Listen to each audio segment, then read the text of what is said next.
सरपंच व उपसरपंच चषक 2024 आयोजक मेहरी 11 बापगाव छत्रपती शिवाजी महाराज क्रीडांगण बापगाव येथे संपन्न झाले।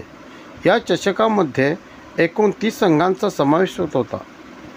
सरपंच व उपसरपंच चषकामध्ये प्रत्येकाला मॅन ऑफ द मॅच म्हणून सन्मान चिन्ह व कोल्ड्रिंक देण्यात आली।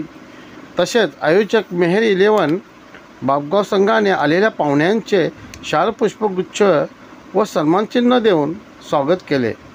तसेच मेहरी 11 चषकामध्ये आलेले प्रमुख पाहुणे मान्य श्री बालाराम गोडे साहेब, उपसरपंच देवरुंग माननीय सौ भारती बालाराम गोडे मॅडम, सरपंच देवरुंग मान्य श्री श्रावण पाटील, मान्य श्री विक्की पाटील, समाजसेवक मान्य श्री वीरेंद्र दयानंद चोरगे साहेब, कुमार सागर शेवाले, मान्य श्री मुसाभाई इताडे, मान्य श्री गुरुनाथ मेहर साहेब, मान्य श्री रोहिदास गोडे साहेब, मान्य श्री देवा गोडे साहेब, तसेच मान्य श्री बालाराम गोडे साहेब, सरपंच देवरुंग यांचे सर्व खेळाडूंनी आभार मानले। तसेच मेहरी 11 संघाचे कर्णधार वाशिम शेंदू, आर्यन मेहर, योगेश पाटील, ओमकार दलवी, राहुल मेहर, तुषार भंडारी, यतीन शेंदू, जितेश रणवी। तसेच सरपंच व उपसरपंच चषक 2024-25 आयोजक मेहरी 11 बापगाव छत्रपती शिवाजी महाराज क्रीडांगणामध्ये चॅम्पियन ठरणारे संघ आहे बाल गोपाल सोनाले पाडा। तसेच मान्य श्री सागर शेवाले साहेब यांनी आपले मनोगत व्यक्त केले।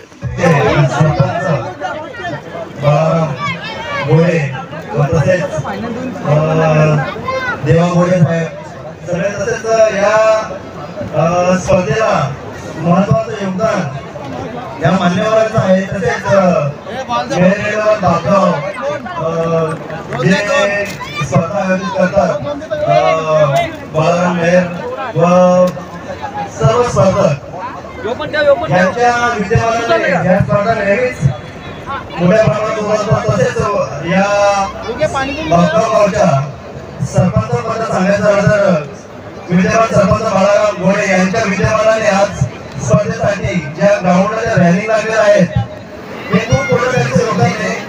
त्यामुळे ती ग्राउंडला जी शोभा आलेली आहे नक्कीच त्यामुळे या स्पर्धा खूप मोठ्या प्रमाणात लाईव्ह प्रेक्षेपण असतात आणि खूप छान दिसतात।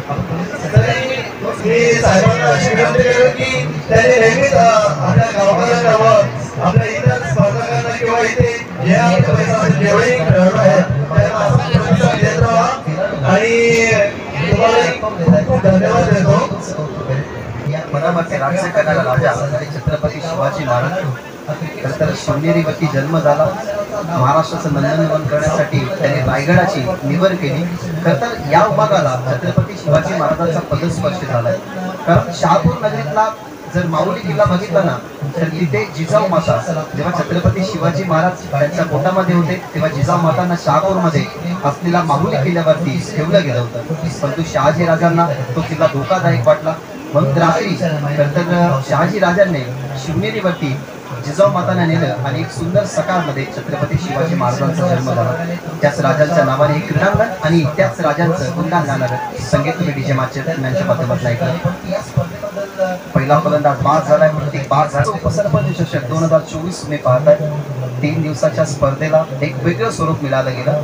3 दिवसाच्या या स्पर्धेला अनेक साऱ्या मान्यवरांनी भेट दिली, अनेक साऱ्या प्रेक्षकांनी आनंद या स्पर्धेचा घेतला। 30 संघांचा समावेश असणारी ही स्पर्धा कालच्या दिवसामध्ये 20 संघ तुम्हाला खेळताना पाहायला मिळाले, आजच्या दिवसामध्ये 10 संघ।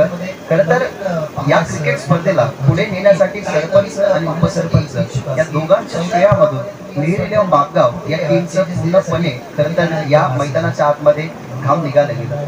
कारण 3 दिवसाच्या स्पर्धेचं आयोजन कोणी करतं, परंतु त्या स्पर्धेचं नियोजन सुखरूप ठेवणं ही सगळ्यात मोठी जबाबदारीची गोष्ट असते। त्या 3 दिवसाच्या जबाबदारीला ही स्पर्धा आता सर करते। 3 दिवसाच्या मॅनेजमेंटमध्ये कोणत्याही प्रकारचा कुठला कमकुवतपणा नाहीये.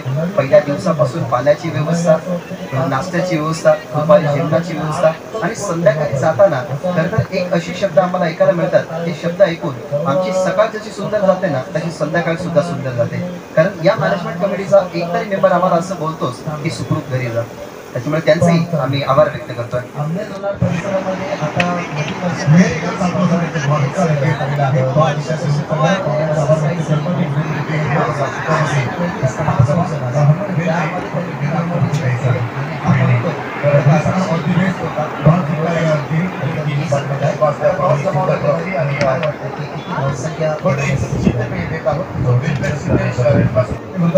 आता स्पर्धा कशी आणि या स्पर्धेमध्ये खेळण्यासाठी म्हणजे हा सामना कधी सामना असेल मित्रांनो, लक्षात द्या. दुसरा सामना असेल पहिल्या दिवसातील अभिनंदन करतो आणि यापुढेही त्यांनी असं आयोजन लावले आणि त्यांच्या परिसरात असेल प्रोत्साहन जबाबदारी स्फोट घेऊन आणि त्यांचे विरोध संघ असेल जय हनुमान इटाळे, योगेश श्रीवण आंबे हे आणि त्यांचे विरोध संघ असेल जय अंबिका देऊळपाडा पंडित गोडे. जय हनुमान आणि रुद्र संघ असणार आहे रुद्र स्पोर्ट सांगे. जय झोटिंग देऊरू आता आयोजक संघ तुला दुसऱ्या दिवसामध्ये खेळताना पाहायला मिळेल आणि त्यांचे रुद्र संघ आहे रोशन स्पोर्ट मुठभर.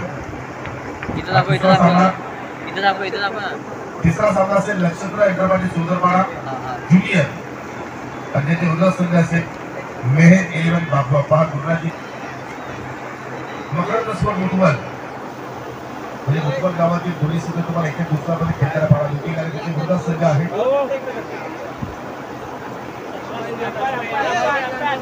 विश्व 11 आमलेपाडा. आपण दिनांक 4 जानेवारी 2025 पहिला सामना आई गावदेवी नामकर आणि त्याचे रुद्र संघ आहे पवनपुत्र पिसे. तिसऱ्या दिवसातील पहिला सामना गावदेवी नामकर पवनपुत्र पिसे. एनकेस्पोर्ट कन्वर्ट संघ दुसऱ्या सामन्यामध्ये पाहायला मिळेल आणि त्याचे रुद्र संघ असेल आई एकविरा स्पोर्ट नामकर. एकविरा स्पोर्ट नामकर आणि त्याचे विरोधात संघ असणार आहे जय सावदेव किरवली. सुशिती रुडाड आणि जय सावदेव किरवली हा तिसरा सामना आहे.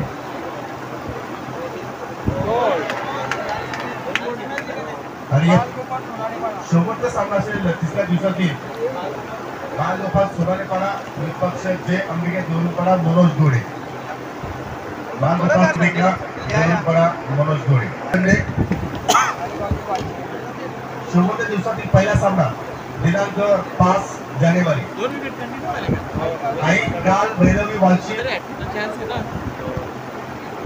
आणि आई गावदेवी वालशी म्हणजे एकाच गावातील दोन संघ मित्रांनो एकमेकांच्या विरोधात खेळताना पाहायला मिळतील. आगे केवळ किरवली आणि त्याच्या विरोधात संघ असेल आई गावदेवी लियाना स्पोर्ट पिसे. आगे केवळ किरवली आई गावदेवी लियाना स्पोर्ट पिसे. तिसरा सामना असेल जय बजरंग लोणार आणि त्याचे विरोधात संघ असणार आहे श्री गणेश जांभूलपाडा. जय बजरंग लोणार श्री गणेश जांभूलपाडा. तिसरा सामना असेल सुपर संडेमध्ये नक्षत्र इंटरप्राइजेस सोदरपाडा विपक्ष संघ असेल न्यू आई एकविरा स्पोर्ट्स साबत.